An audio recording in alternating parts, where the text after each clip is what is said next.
welcome back to the channel. This is Amber's World, and I am so excited to be back with another video for y'all. So we're just gonna jump right into it, y'all. I am happy to announce that my 6-month probationary period is over. For those of you who are planning on becoming flight attendants, we have this thing called a probationary period. I don't know if all airlines have it, but for the most part, most airlines have it. When you're a new hire, your first 6 months of employment is on a probationary basis.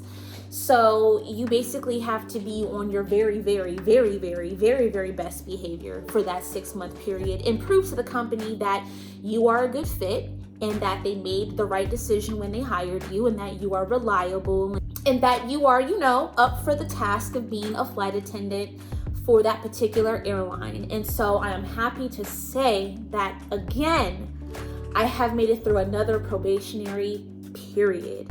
Whoop, whoop, whoop, whoop, whoop, whoop, whoop. If I wish I had confetti and balloons, because honestly, that's how I feel. I feel so relieved, y'all. Those of you who've been with me from the very beginning remembered when I did a probationary video for regional and gave my reflection on that. Well, I am back to give y'all my reflection on this past 6 months and maybe even give y'all a little bit of advice. I've been known to give some pretty good advice, so I don't mind, giving y'all all the things that I learned. Wisdom is for sharing. Because I was already a content creator coming into this new job, this new company, it was really easy for me to get adjusted in some ways, but it was also a huge adjustment in other ways, such as the lifestyle of a flight attendant. That wasn't hard for me to get used to because I had already been accustomed to it. The flying, I was already accustomed to. I was packing my schedule like crazy, and I was just really enjoying the benefits of being with my airline, and also just like the pay, and it was just great. Like getting into the job and immersing myself in all the new experiences that I worked so hard for, that was absolutely amazing. Let me get a sip of my tea. I don't know, just getting into the job itself was probably the best part of this 6-month period. The hardest part of this probationary period, and now that I think about it, I might be spilling some tea in this video. I'm trying to like filter what I can and cannot share with y'all. But I love y'all so much. So we just gonna take this, we gonna play this by ear. I would just say that until you build some longevity in this career, you kind of have to be okay with sorting through which coworkers you can be friends with and which ones you need to just keep it professional with. And that's not a bad thing. This is not a perfect world. You're not going to be friends with everybody. You're not going to like everybody. So don't be discouraged if you feel alone or just kind of like in this gray area of feeling like you have to figure things out on your own, because there are going to be people there who are available to help you. Don't feel like, don't make your surroundings and other people make you feel like you're in this all by yourself. There are resources and people available to help you adjust to your lifestyle. There's people that you can ask questions to, and there's people that you can reach out to if you feel just kind of like by yourself in this experience. And again, I hope I'm making sense here.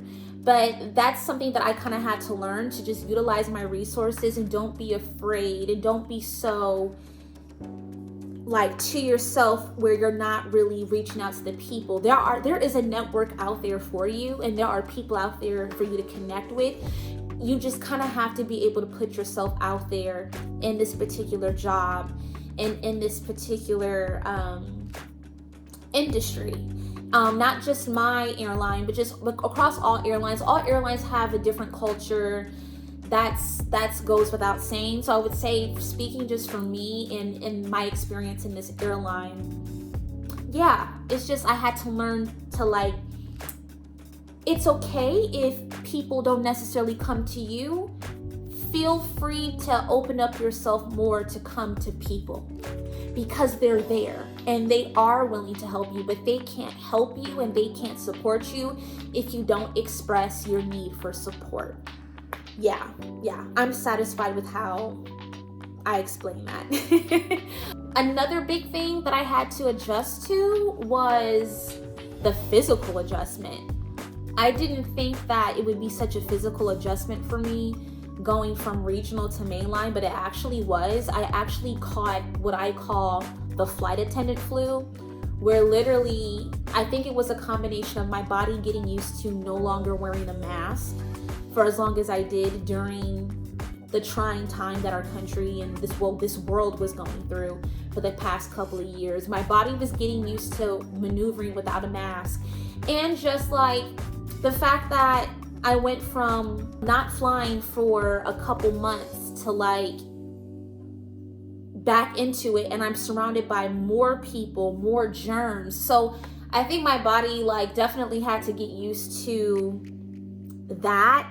So that was a little bit challenging. Everyone's different, but I definitely said my body was put through the test my first month or two in this position. Seniority is everything in this job, but don't let people of certain seniority bully you. Because unfortunately, there will be some flight attendants, and this doesn't speak for the whole of my airline or the whole of flight attendants in general, but this isn't a perfect world. So unfortunately, there will be some bad apples on the tree who don't have your best interest at heart and are just not the nicest people. Don't let those people make you feel that you have to bend to their will just because you're on probation. Know your work rules, know your policies, know your rights as a flight attendant, as a human being, all of those things, and be willing to stand firm in that. And no, I'm not gonna give you examples. No, I'm not gonna I'm trying to remain professional, but also kind of like forewarn you on possible conflict that you may face and how to address that possible conflict in the most productive and professional manner. Don't let people, walk all over you. Be nice, be professional, know your rights, and act accordingly. Know who you are, be confident in your training, and be confident in the things that you know, and be a team player. One thing that has helped me get through these 6 months is standing true to the notion of picking your battles or choosing your battles wisely, or however the saying goes.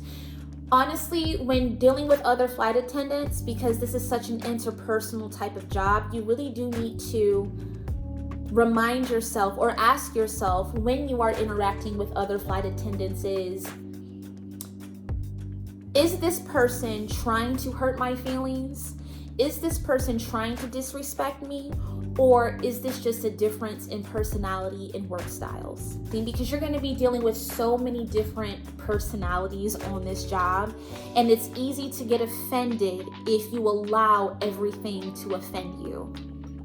You really have to turn on your awareness to the fact that not everybody thinks like you, not everybody communicates like you, not everybody sees the world the way that you do. And of course, there are very specific laid out boundaries that every person should not cross.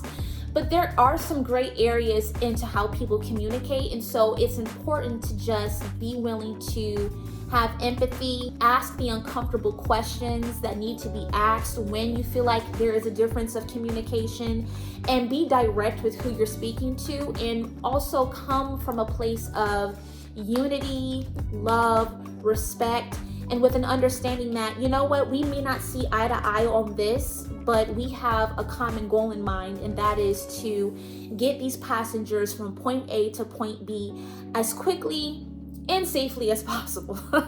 That is the person that you said that you were when you applied for the position. That is how your airline expects you to conduct yourself when you were out on the line. Another thing in this 6-month period that I have learned, or have noticed rather, is how quickly do people forget?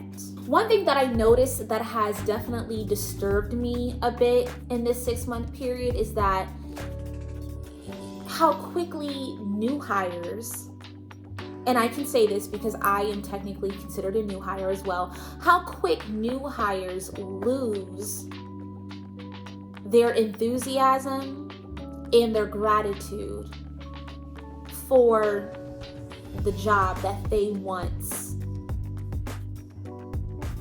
prayed for, vied for, cried for. It's just so crazy to me how one minute somebody can be so excited and so ready to jump into a job that they considered a dream job, and 2 seconds later they're complaining. It's just complain. And don't come for me in the comment section. A hit dog will holler. But I'm just keeping it real, and this is my opinion at the end of the day. You don't have to agree with me, and you don't have to like what I have to say. But I feel like it is so easy for people to let accomplishments become anticlimactic. Y'all, for those of you who are still reaching for your dream to become a flight attendant or whatever you do in life, do not lose that fire, that passion, and that gratitude that you had when you got that CJO or that job offer or that acceptance letter or anything. This applies to really anything in life, not just being a flight attendant. It's important to walk every single day in gratefulness, because at the end of the day, no matter how frustrating this job gets, no matter how trying and exhausting and mentally taxing this job can get, it is so important to not forget that there are hundreds of thousands of people that would be happy to take your spot, that would be happy to be in your shoes. I can't tell you how many senior flight attendants have expressed to me how frustrating it is for them to see new hires have all these complaints, and they've only been in the job for 2 seconds. It's hard to really put into words, but I can't tell you how frustrating it is, even as a new hire myself, to be surrounded by negative people. I worked so hard to be in this position. I haven't forgot that. I also haven't forgotten that there are people who want to be in my position. For that reason alone, I just try my best to check myself whenever I even feel myself starting to form complaints in my mouth. And I get it. We all have the right to be critical of our workspace. We all have the right to have our opinions. We all have the right to call things out when we feel like we're not being treated fair. Like, I get it. But as far as like just the heart of the job, never lose why you went for this job in the first place. And a lot of people have struggled these past few years, and when I think about just like, you know, I've been to Paris more times than people dream of. Paris, and that doesn't count the other countries I've been to so far. I've experienced things that people literally dream of. And I don't take that for granted, and I don't ever want to take it for granted. I never ever want this to ever get old.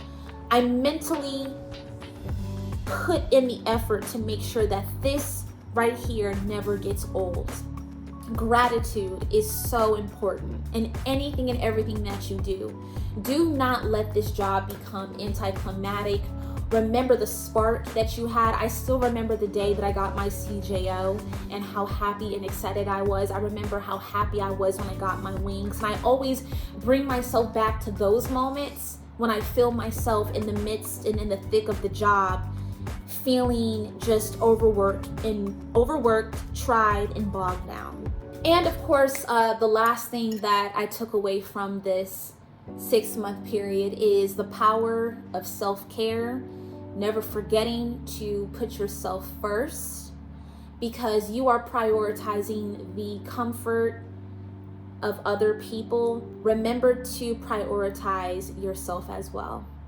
Work out, eat as healthy as you can, stretch, get sleep when you need sleep. I know self-care has been the buzz topic of the buzzwords for the past few years, but it's so important. This job requires you to be in your best mental and emotional state, and it was relevant when I was in regional, and it's still relevant now. So I'm gonna end the video here. I don't want it to be too long. Of course, if you have questions, comments, concerns, that's what the comment section is for. Remember to keep it professional. So I've never had that issue with you guys. For the most part, y'all have been so sweet, and it's all been positive vibes. So let's just keep that going. I hope you guys enjoyed this video. Remember to hit that like button and subscribe if you haven't subscribed yet. And also make sure that you watch this video from beginning to end, because I just don't need, I've said some pretty I've said some things that might, be a little, but it's true. I know it to be true, and I just don't want anybody to take anything wrong. Make sure that you at least watch this video from beginning to end before you feel some type of way. I don't think you should feel some type of way, but for those of you who might feel some type of way on anything I said, at least say that you watched this video from beginning to end, okay? And until next time, y'all, bye.